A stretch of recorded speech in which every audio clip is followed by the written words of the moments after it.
오늘도 놓치지 말아야 할, 꼭 알아야 할 뉴스, 스픽스가 콕 집어주는 스콕스.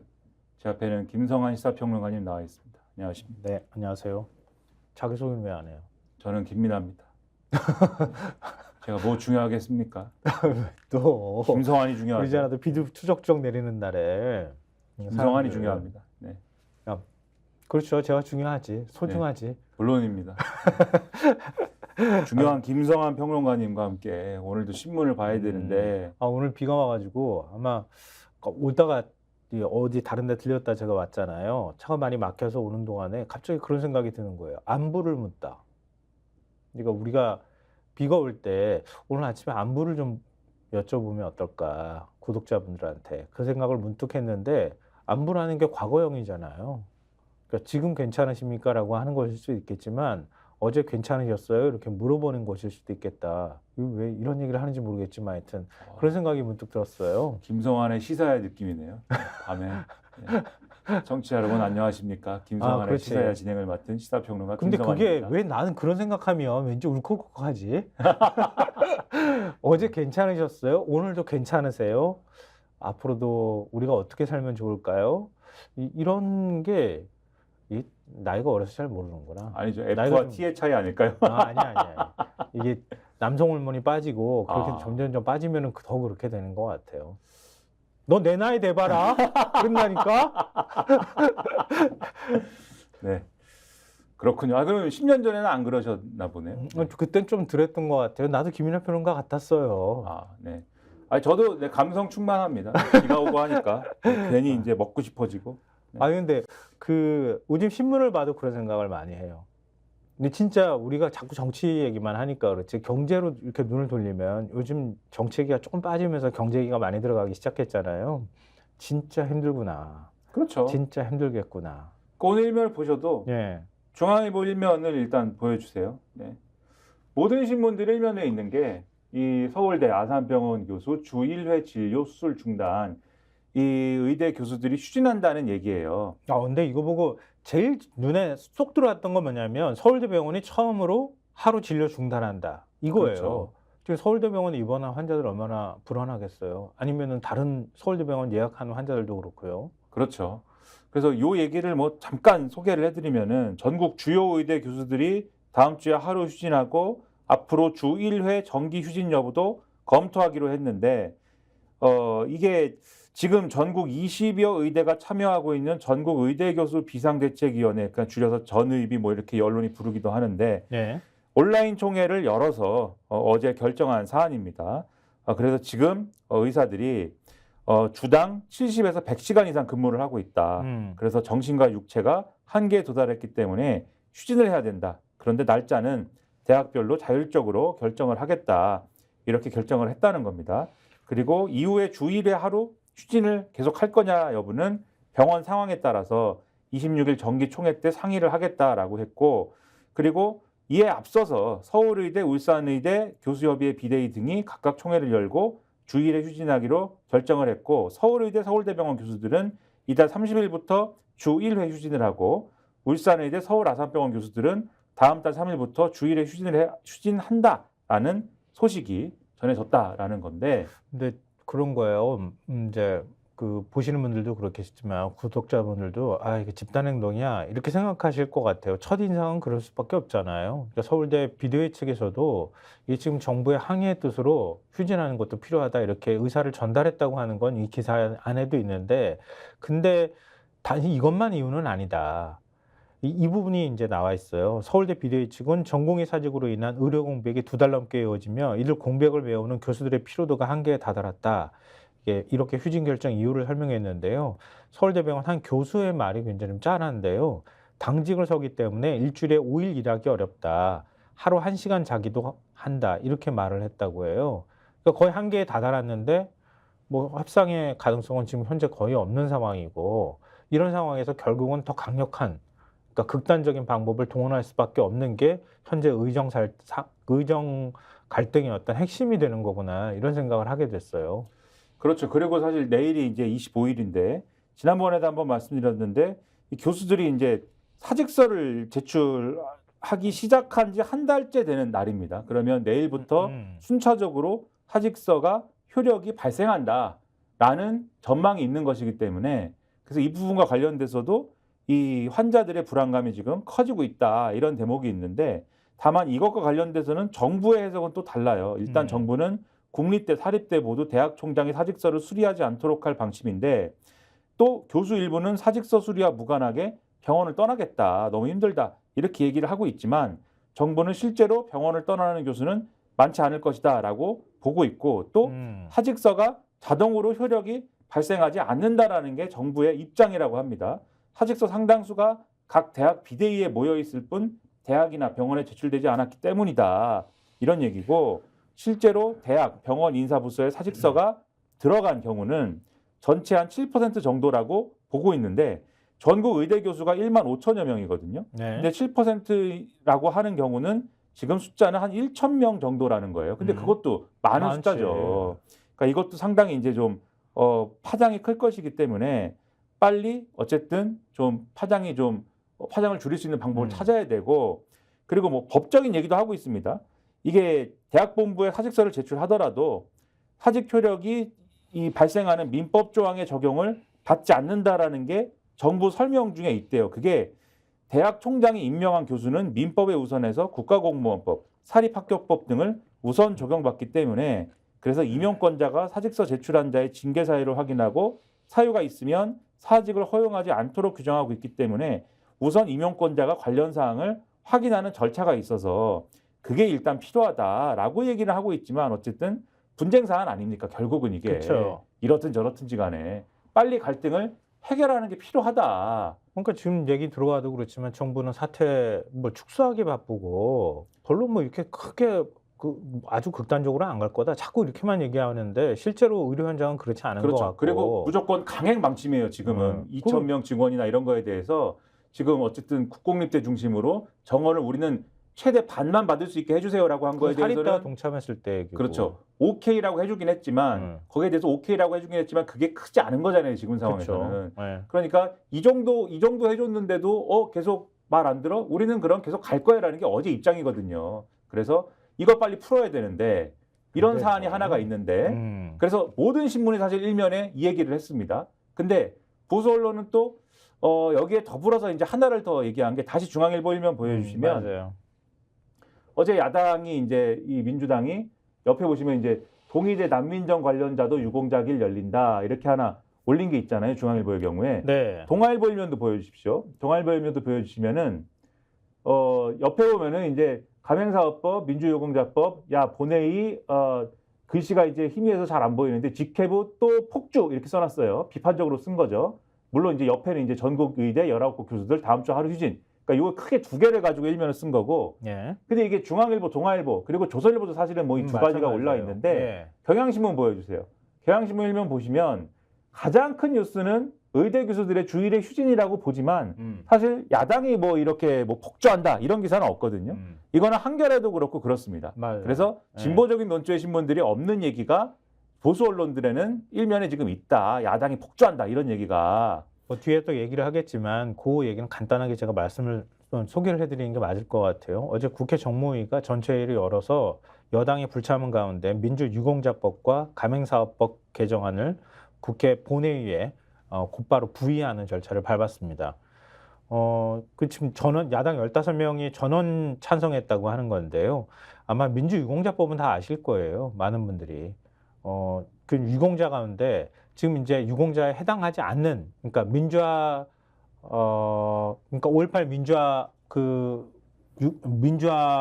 운동이나 4.19 혁명. 4.19 혁명 두 가지만 보통은 이제 유공자로 인정을 하고 있는데, 근데 그 외에 예를 들면 박종철 열사도 마찬가지지만 그런 경우에는 그러면 고인은 숨졌지만 유공자로 인정할 수 있는 법적 근거가 없는 것 아니냐. 그런 경우에 유공자로 인정할 수 있는 내용이 들어가야 되는 것 아니냐 이렇게 돼 있는 거고, 그다음에 가맹사업거래 공정화법 개정안이라고 하는 거는, 그러니까 우리가 보통 가맹사업이라고 하면 택배 같은 것도 대표적으로 많이 얘기하잖아요. 그러니까 택배회사 같은 경우에는 지금 노조 결성이 안 된단 말이에요. 왜냐하면 특수고용직이잖아요.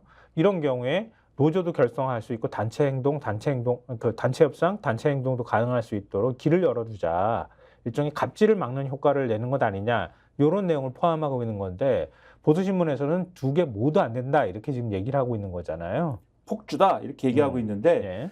일단 뭐 보수 언론에서 뭐 그렇게 다루는 거에 하루 이틀이 아니니까 이 양측의 근데 이제 여야의 입장에 대해서 잠깐 설명을 드리면 네. 국민의힘은 뭐 이런 식으로 얘기를 합니다. 예를 들면 앞서 말씀드린 민주유공자법에 대해서는 민주당 주류인 운동권들을 위한 셀프 특혜법이다. 국민의힘이 이랬다는데 네. 민주당이 이렇게 반론을 했어요.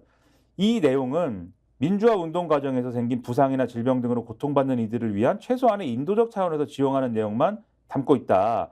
교육, 취업, 금융 지원 이런 내용은 다 적용되지 않기 때문에 특혜라는 거 어불성설이다라고 반박했고 네. 한겨레 기사를 보면 정무위의 김성주 의원이 이렇게 얘기를 했답니다. 국민의힘의 그런 주장은 무성의하고 무책임한 반대다.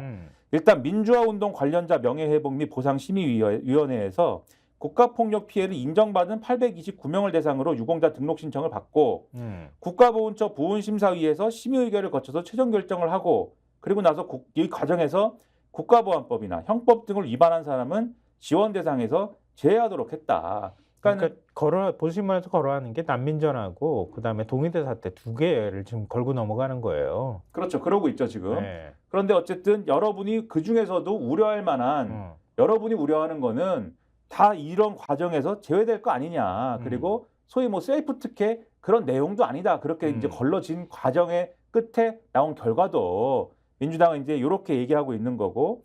그다음에 가맹점주에 대해서 가맹사업법 관련해서는 가맹점주에게 단체 교섭권 주고 가맹본부가 협의 요청에 불응하면 공정거래위원회 시정 조치와 형사처벌 받게 하는 내용인데 이것에 대해서는 이게 가맹점주들이 가맹본부하고 합리적 대화를 통해서 문제 해결을 최소한 할 수 있도록 가불관계 바로잡는 것이다라는 건데 정부 여당은 이게 사실상 가맹점주에게 사실상 노동조합의 권한을 주는 그러한 어떤 법이다. 그래서 이게 다수의 점주단체가 반복적으로 협의를 요청해서 가맹본부의 부담이 지나치게 커질 수 있고 여당 간사는 이렇게 얘기했대요.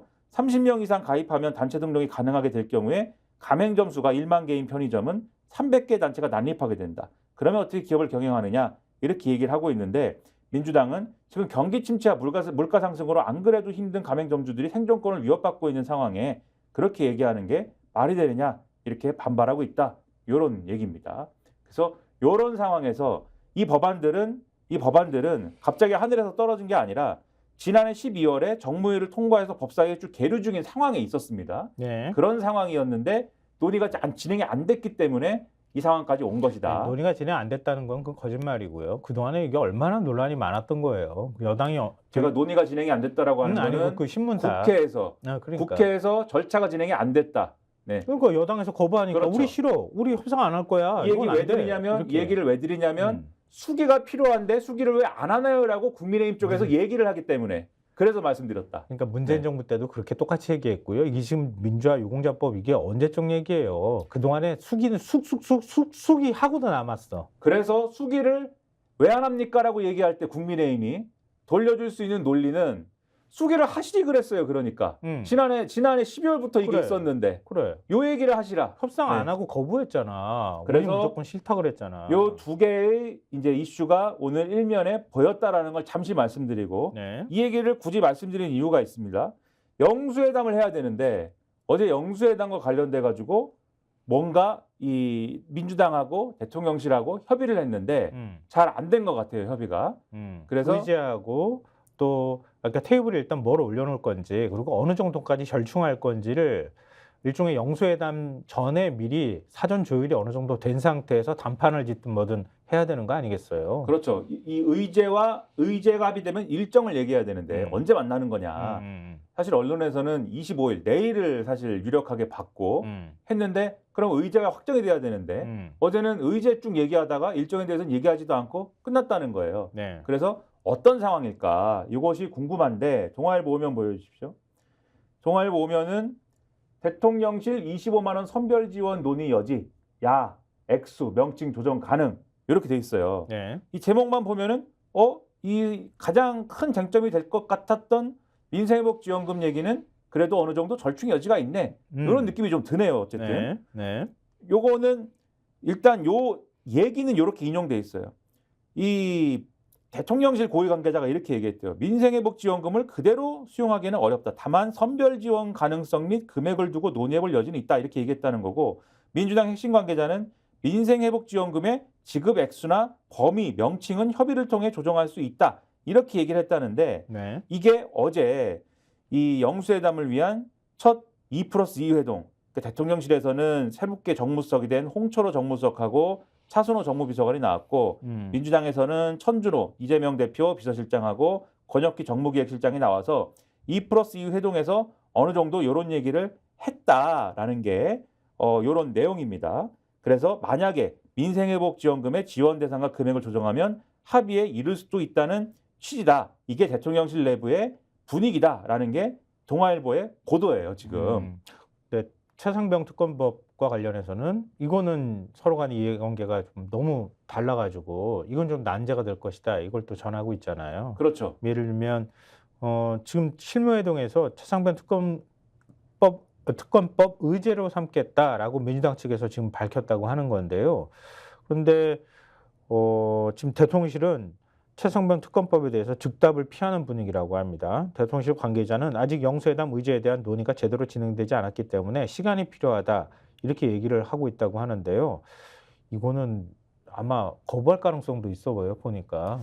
그렇죠. 네. 그리고 요 특검 얘기하면 민주당은 김건희 특검은 얘기하나? 요것도 이제 아마 궁금하실 수 있는데 일단 동아일보 기사에는 민주당은 최상병 특검 관련 합의가 이루어질 경우 김건희 특검법에 대해서는 별도로 거론하지 않겠다는 방침이다. 일단은 이렇게 돼 있고 그다음에 국무총리 인선 관련해서는 얘기가 되나? 근데 여기에 대해서 민주당 핵심 관계자가 이렇게 얘기했대요. 동아일보 기사에 따르면 총리 문제에 대해서 우리는 일절 대응 안 하고 칼같이 자를 것이다 라면서 국정기조가 전환되면 그 자리에 누구를 꽂든 무슨 상관이냐. 그러니까 총리를 누구로 하고보다 국정기조를 전환하는 것에 대해서 좀 더 힘을 실을 것이다. 이렇게 얘기를 하고 있다라고. 매우 추상적인 내용이잖아요. 근데 이제 국정기조를 전환하는 것을 보여주는 뭔가를 요구하겠다는 것이죠. 그렇죠. 뭔가를 요구하는 것을 우선하겠다라는 거겠죠. 그게 뭔지는 좀 이따 아마 우리가 볼 수 있을 것 같은데 네. 그래서 결국 이런 논의 끝에 영수회담 날짜는 확정을 하지 않았다. 요게 이제 요 기사의 결론입니다. 그리고 이게 동아일보가 전하는 양측의 협상의 어떤 얼개라면 한겨레는 조금 더 이제 다양한 내용을 좀 더 보여주는데 네. 한겨레 기사 보면 민주 윤희 회담 의제 최상병 특검 국정운영 사과 꺼낸 듯 제목이 이렇게 돼 있어요. 네. 앞서 제가 이 동아일보 기사에서 국정기조가 전환되면이라는 전제를 말씀드렸잖아요. 그러면 이 지금 한겨레 제목 보시면은 국정운영 사과를 꺼낸 것 같다 이렇게 돼 있지 않습니까? 뭔가 대통령이 사과를 한다든지 뭔가를 한다든지 이런 것을 시사하는 어떤 대목으로 읽히는 것 같기도 합니다. 네. 네. 뭐 제가 말씀드릴게요. 그러니까 이재명 대표 측은 지금 2+2 회담을 열었다고 하잖아요. 근데 동아일보 거기 기사에도 나오지만 한 40분만 왔다고 하는데 이 40분 동안 얼마나 구체적인 내용이 오갔을지 모르겠지만 양쪽이 생각하는 의제를 교환하는 수준에 불과하지 않았을까 그런 생각은 들어요.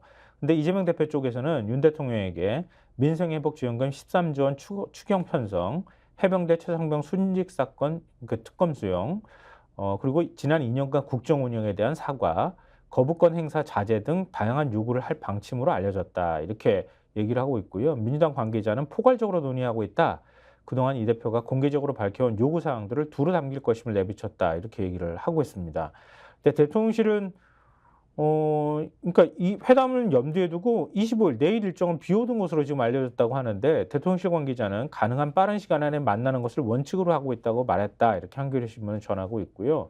그렇지만 의제 조율이 원활하지 않을 경우 회담이 다음 주로 넘어갈 수 있다는 관측도 나온다라고 얘기를 하고 있습니다.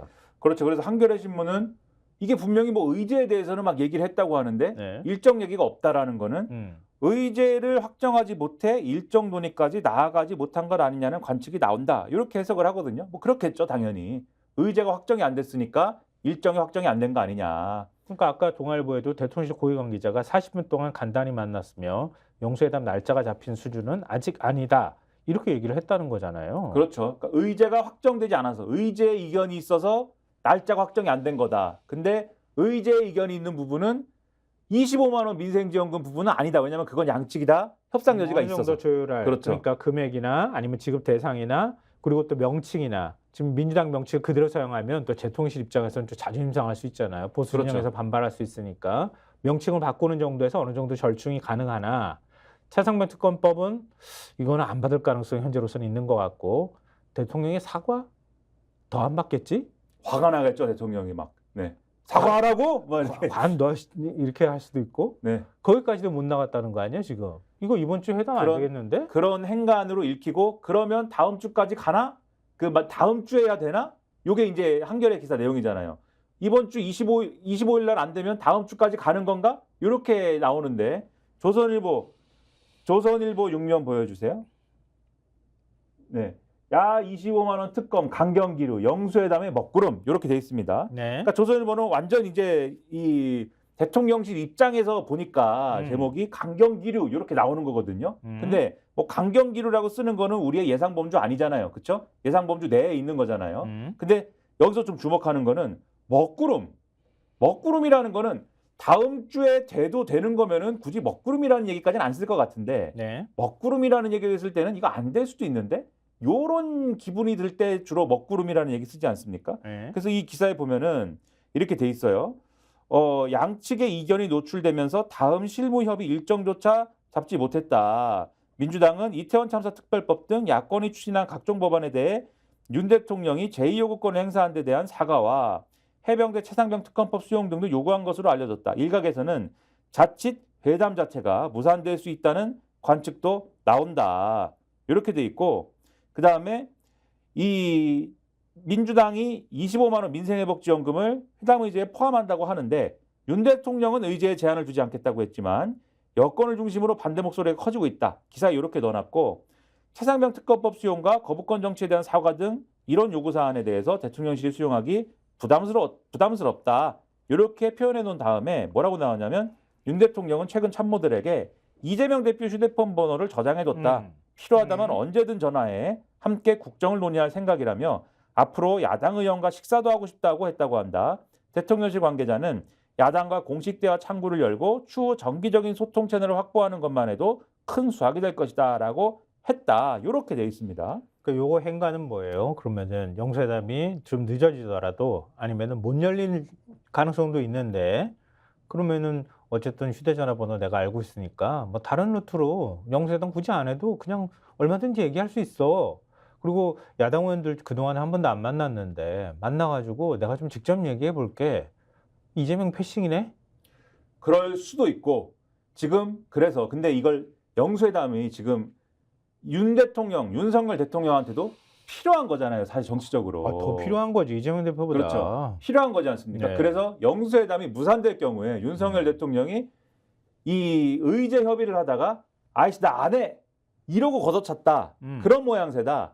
그럼 안 되는 거죠. 윤석열 대통령 입장에서. 그러면 뭔가 스무스하게 이게 무산되는 그림을 만들어야 되는데 그치. 그러면 핑계를 뭔가 댈 것이다. 핑계를 대기에 좋은 게 제 뇌피셜입니다만 앞서 말씀드린 오늘 신문 1면에 있는 거리들이에요. 사실은. 의정 갈등이 심각하다. 지금 이걸 풀기 위해서 이 야당도 와가지고 같이 뭐 이렇게 논의를 하고 이런 논의 구조 속으로 풀릴 수 있으면 되는데 의사들이 그런 분위기는 아니네. 그래서 일단 이걸 제가 한번 풀기 위해서 지금 집중해야겠네요. 이럴 수도 있고.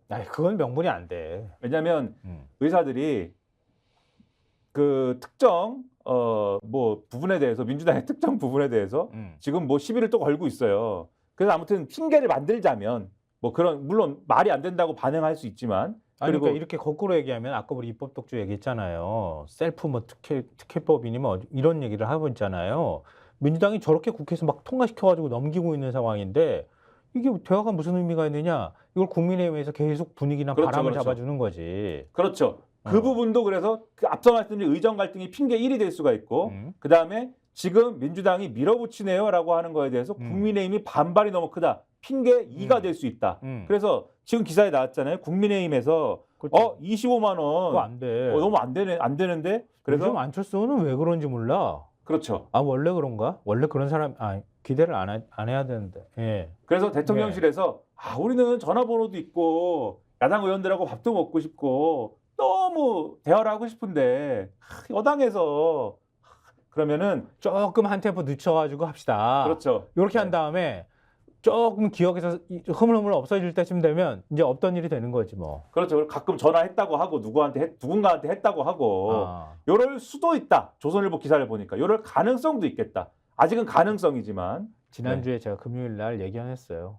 예견하셨습니다. 제안의 악마가 네. 윤석열 대통령은 절대 안 바뀌어. 네. 이걸 계속 속삭이는 거예요. 그런 거 보니까 영수회담 이거 의제 조율하다가 깨질 가능성 굉장히 높다. 그럴 수 있다. 네. 일단 받는 것처럼 하는 행동을 하는 것만으로도 어우 바뀌었네 대통령이. 그렇죠. 그리고 인사 발표하는데 2번이나 나타나가지고 기자 질문을 2개나 받았잖아. 그렇죠.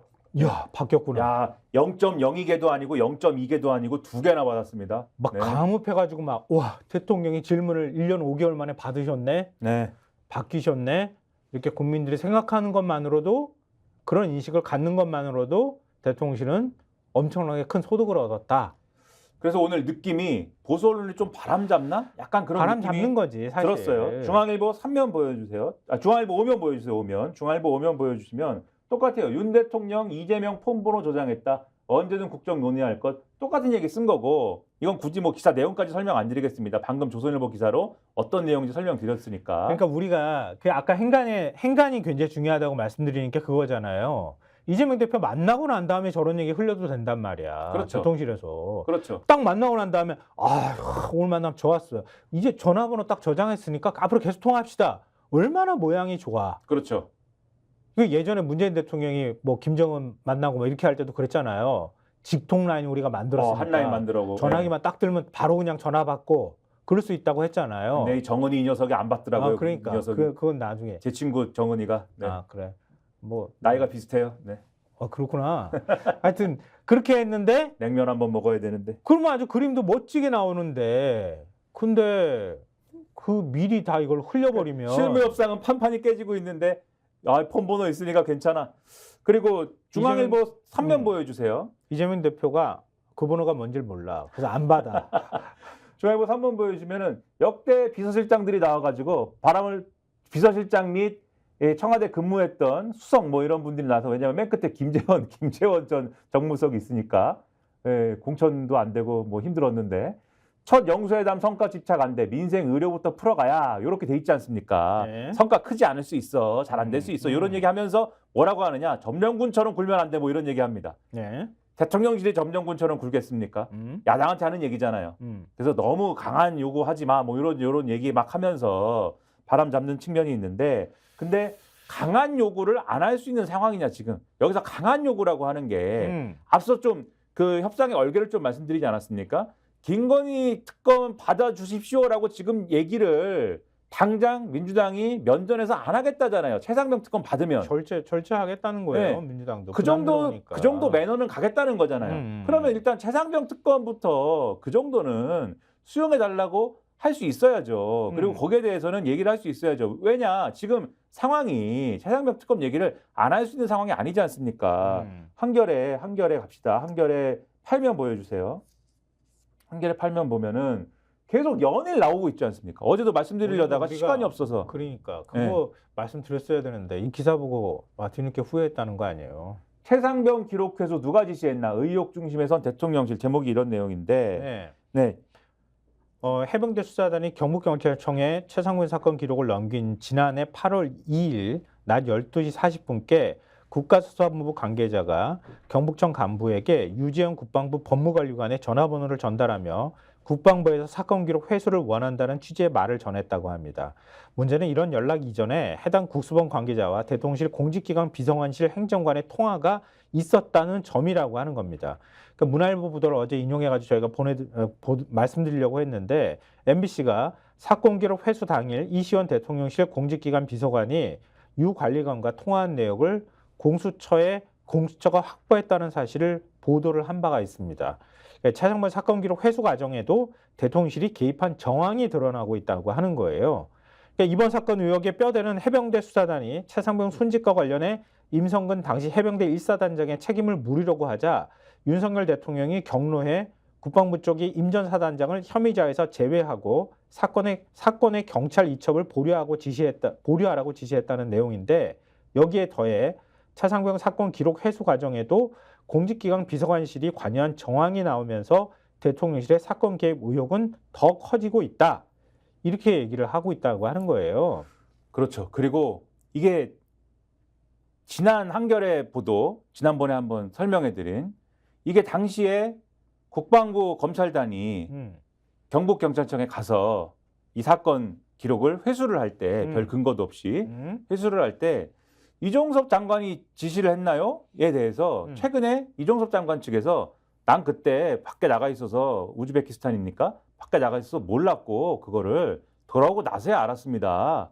라고 태도를 바꿨다라는 얘기를 말씀드렸잖아요. 그랬다가 또 말 바꿨더라고. 최근에 또 마치 이게 그러면 알았다는 거예요, 몰랐다는 거예요, 애매한 얘기를 하고 있는데 이 관련해서 유재훈 이 법무관리관이 국방부 법무관리관이 최상병 사건 기록 회수와 관련해 지난해 국회에서 사실과 다른 발언을 한 정황도 드러났다. 이 얘기를 토대로 해서 기사에 이렇게 쓰고 있어요. 그는 지난해 8월 21일 국회 법사위 전체회의에서 경북청에서 최상병 사건 기록을 가져오라고 지시한 게 누구냐라는 이탄희 의원 질문에 국방부 검찰단에서 판단한 것이다 라고 말했고 최강욱 의원이 이렇게 물어봤어요.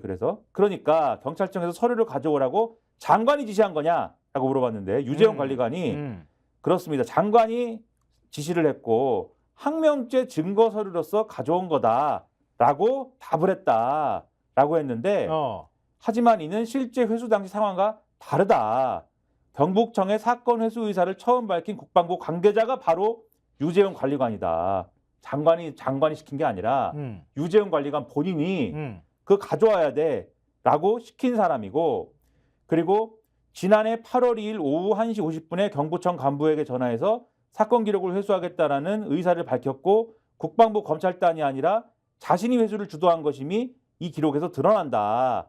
이렇게 보도를 했고요. 특히 최근 이종섭 전 국방부 장관이 자신은 사건 기록 회수를 지시한 적이 없다고 밝히면서 유 관리관이 누구의 지시로 경북청에 전화해 사건 기록 회수를 문의했는지 등이 의문으로 남게 됐다라고 하는데 지금 나오는 얘기가 뭐예요? 이시원 뭡니까 그때 공직기강 비서관실이 등이 이 국수본 관계자라든가 이런 데 통화를 하고 그리고 유재훈 관리관하고 통화한 내역을 공수처가 확보했고 이런 내용들이 쭉 있는 거 아닙니까?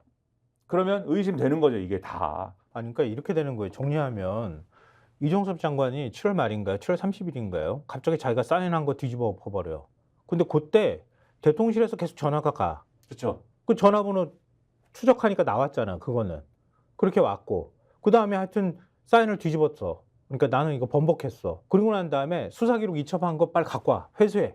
이렇게 했다는 거 아니에요? 근데 회수하는 과정에서 국방부 법무관리관이 움직였는데 이종섭이 지시를 했는지 안 했는지는 모르지만 어찌됐든 간에 공직기강 비서관실도 움직였고 유재훈 관리관이 누구랑 어떻게 연락을 했는지 모르지만 하여튼 유재훈 관리관하고 같이 뭔가 연결이 되는 또 대통령실의 안보실이든 뭐든 연결이 되는 사람이 이걸 갖고 오도록 지시를 하거나 했다. 개입한 의심된다. 정황이 드러나고 있다. 이렇게 되는 거 아니에요? 그렇죠. 상당히 의심된다. 그러면 그런 상황에 이종섭은 허수아비인가? 하여튼 그래서 이종섭 빨리 소환해야지. 이종섭 장관이 모든 걸 안고 호주에 있었어야 되는데 지금 이렇게 오셔가지고 유재훈은 믿을만 했나 보다.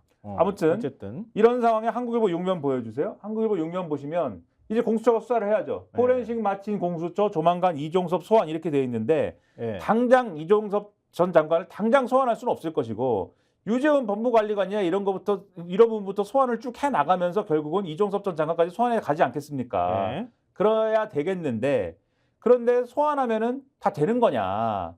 이게 공수처가 잘할 수 있는 거냐 수사를 이게 핵심 아니겠어요? 그동안 빨리 소환 조사하라고 막 얘기를 했었잖아요. 그런데 그렇죠. 공수처는 지난 1월 유재훈 우리 문재인 법무관리관 이 사람을 비롯해서 국방부 관계자들 압수수색한 거잖아요. 그래서 이 사람들 기록들을 다 확보를 했는데 포렌식 작업을 하는데 시간이 너무 많이 걸렸다고 하는 거잖아요. 그러니까 오늘 한국일보의 공수처 관계자가 얘기한 걸 보면 3명밖에 포렌식 전담 수사관이 없어가지고 그동안에 작업을 하는데 시간이 많이 걸렸다. 근데 일단 포렌식은 끝났다. 그래서 이 지금 지난주 초 전체적인 디지털 포렌식 절차는 모두 끝났다. 자료를 분석하면서 필요한 부분을 조사 중이다. 이렇게 얘기를 했다고 하는 거예요. 이제 그러면은 하나씩 소환 조사를 하기 시작해야 된다는 얘기가 되는 거잖아요. 근데 지금 그러면은 유재용 관리관부터 해야 되겠다, 그치? 그렇죠. 그런데 네. 잘 될 거냐? 이 기사에 보면 이렇게 되어 있습니다. 살아있는 권력을 조준하고 있는 만큼 석 달째 이어지는 지휘부 공백은 뼈아프다. 김진욱 전 공수처장과 여운국 차장이 올 1월 임기 만료로 퇴임하고 선임 부장인 김성규 부장도 사직서를 제출한 뒤 수리를 기다리고 있다. 한 부장검사 출신 변호사는 권력 수사는 방향과 속도, 범위, 강도, 최종 사법 처리 여부 등 모든 과정을 진두지휘하는 책임자가 반드시 필요하다면서 현 상황에서 공수처 수사는 기본 수준을 벗어나기 쉽지 않을 것이다라고 비관했다. 이렇게 돼 있어요. 또 어제 한겨레 신문이 사설로 쓴 내용이 또 다시 떠오를 수밖에 없는데요. 이것도 또한 후회가 되는 거지만 어제 저희가 소개해드리려고 준비했던 내용이었어요. 사설이 어제자 한겨레 신문에서요. 공수처장 공백 방치 윤 대통령 지명 않는 이유가 뭔가 이거예요. 그러니까 김진욱 공수처장 임기가 종료된 게 지난 1월 20일이고요. 이에 맞춰서 지난해 11월부터 공수처장 후보 추천위원회가 가동됐지만 김 전 처장이 물러난 지 한 달이 넘은 2월 29일에야 차기 처장 후보로 오동훈, 이명순 변호사를 추천을 했는데 후보 추천인은 후보 2명 중 1명을 여권 추천 인물로 일찌감치 확정해놓고도 나머지 1명마저 여권이 점찍은 특정 인물을 고집하면서 일정을 지연시켰답니다. 더구나 이 인물은 공수처를 괴물이라고 비난하는 등 공수처장으로 부적격한 인사인데 굳이 이 인물을 집어넣었다는 거예요. 결국 이 인물은 배제되고 후보 추천이 마무리됐지만 이번엔 윤 대통령이 2달 가까이 최종 후보를 지명하지 않고 있다. 이거는 대통령의 권한인데 의무이기도 하고 아무런 이유 없이 공수처장 후보를 지명하지 않는 건 직무유기나 마찬가지다. 공수처에 힘을 빼려는 의도가 아니냐는 의구심이 든다. 이러면서 이 최상병 특검 얘기를 하고 있는 거예요. 그러니까 수사도 제대로 안 하고 있고 대통령이 공수처장도 임명 안 하는 건 힘 빼가지고 결국은 공수처 수사 방해하려는 거 아니냐. 정치권이 득달같이 공격할 거거든. 그렇죠. 오늘 사설도 짧게 소개해 드릴게요. 한겨레에는 제목이 해병대 수사 외압, 대통령실 언제까지 숨길 수 없다인데 대통령실이 사건 회수에 깊이 관여했다고 볼 수밖에 없는 정황들이다라고 하면서 대통령실 국가안보실 해병대와 긴밀히 연락 취한 사실이 드러난 바 있고 그다음에 앞서 말씀드린 대로 국가안보실에 파견된 김모 대령이 당시에 해병대 사령관 비서실장과 통화했고 임종득 당시 국가안보실 2차장이 해병대 사령관과 통화했다. 군을 관장하는 국가안보실에 더해서 경찰과 연결되는 공직기강 비서관실까지 대통령실이 전방위적으로 나섰는데 이런 사실에 비춰보면 사건 기록 회수가 국방부 검찰단 자체 판단이었다는 그동안의 국방부 해명 도무지 믿을 수가 없다. 국방부 검찰단장이 사건 기록 회수를 위한 회의를 연 게 8월 2일 오후 2시 40분인데 그 전에 대통령실 공직기관 비서관실과 유재훈 법무관리관은 이미 회수 방침을 정한 듯 경찰과 연락을 취했고 국가안보실도 분주히 움직였다. 그래서 드러난 사실들은 하나같이 가리키는 것이 대통령실이다. 그리고 박정훈 수사단장 한 명째로 몰아간 과정에 대통령실이 관여한 것 더 이상 감출 수 없는 상황에 이르렀다. 진상을 밝히기 위한 특검 도입도 더 이상 늦출 수 없다. 이런 내용이고 경향신문도 제목이 대통령실의 이딴 최상병 수사 개입 정황 특검으로 밝혀야 이런 제목의 사설을 썼는데 마찬가지 내용을 썼고요. 국방장관이 정당하게 내린 업무 지시를 번복하는데 대통령실이 관여했다면 직권을 남용해 의무에 없는 일을 하게 된 것이 된다. 부당한 지시를 거부한 해병대 수사단장을 못 벗기고 항명죄로 기소한 것에 대해서도 관련자들이 책임을 져야 할 것이다. 라고 하면서 지금 공수처의 지지부진한 수사는 이 사건에 대한 국민의 특검 지지가 높은 이유일 수 있다. 영수회담에서 특검 문제 매듭짓길 바란다. 이렇게 지적을 하고 있습니다. 했는데 지금까지 이만큼 드러난 정황으로 보면은 내가 볼 때는 못 받는다. 대통령실에서. 못 받는 거에 더해서 못 받으면서 이거 의제에 계속 조율한다 그러면서 어떻게든 하여튼 아까 얘기했던 것처럼 깰 핑계를 찾게 되고 시간은 점점점 뒤로 밀릴 가능성이 높다. 그리고 오로지 이런 걸 보면서 오로지 또 모든 것을 쥐고 가는 거예요. 네, 동아일보 오면 보여주십시오. 이거 눈에 쏙 들어온 기사였어요. 네. 드디어 활동을 개시하셨어. 김건희 여사 130일 만에 한국 루마니아 정상의 회담에 방산 원전 협력을 확대하는 데 있어서의 여러 가지 얘기를 했는데 전략적 동반자 관계를 강화하는 내용이 담긴 공동성명 채택을 했지만 그건 관심 안 돼. 그렇죠. 그건 관심 없어. 그렇죠. 김건희 여사가 어떻게 했느냐가 중요해. 네, 했지만 정상 배우자 일정이 있지 않습니까? 정상 배우자 간 별도 일정이 있었습니다. 어제 없을 것 같이 보통 신문들이 얘기를 했는데 근데 배우자 일정을 따로 그렇죠. 가졌다는 거 아니에요? 있었는데 우리가 지금 그 사진을 볼 수가 없잖아요. 공개를 안 했으니까. 비공개로 진행이 됐습니다. 응? 그래서 공개되지 않았다. 하지만 배우자 간 일정이 있었다는 사실을 대통령실이 공개했다. 그러니까 돌아오신 거예요, 김건희 여사님께서. 이제 슬슬 몸풀기를 하고 있다. 그런데 이것은 위험합니다.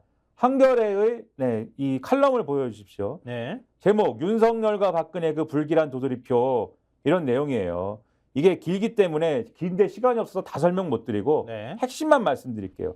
윤석열 대통령이 지금 처해 있는 상황, 과거에 이 박근혜 정권 당시에 박근혜 전 대통령이 처해 있는 상황하고 유사하다. 그때도 박근혜 전 대통령이 선거지고 이런 다음에 우병우 수석이나 이런 사람들 내세워가지고 다 쥐고 가려고 했다.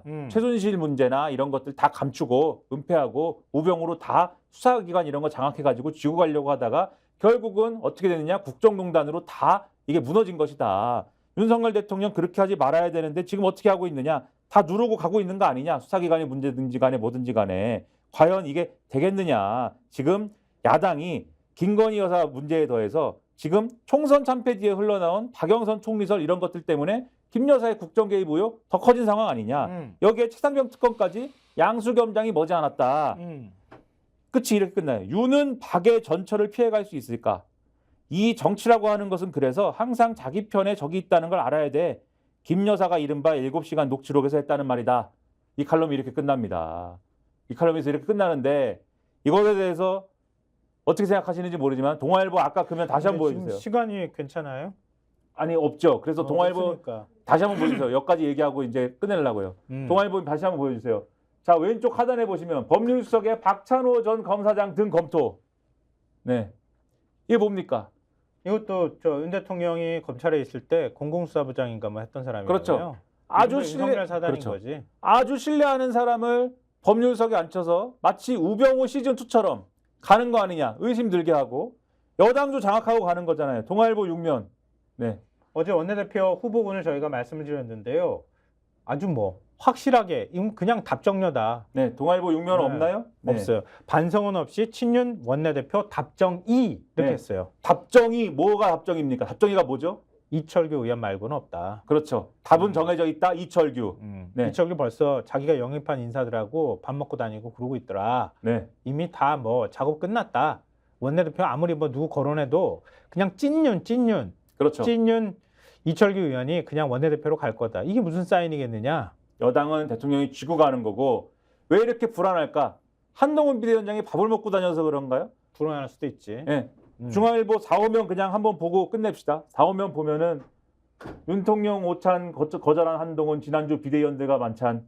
네. 윤석열 대통령이 부를 땐 안 오더니 16일 날 자기가 같이 했던 비대위원들하고는 밥 먹었대요. 네. 불안한가요? 아니 몸이 상당히 안 좋아 보였대요. 네. 밥 먹을 때도. 그러니까 윤석열 대통령이 부를 때는 몸이 안 좋아서 안 가더니 자기가 먹기가 같이 했던 싫었지. 비대위원들이 부를 때는 몸이 안 좋아도 갔다.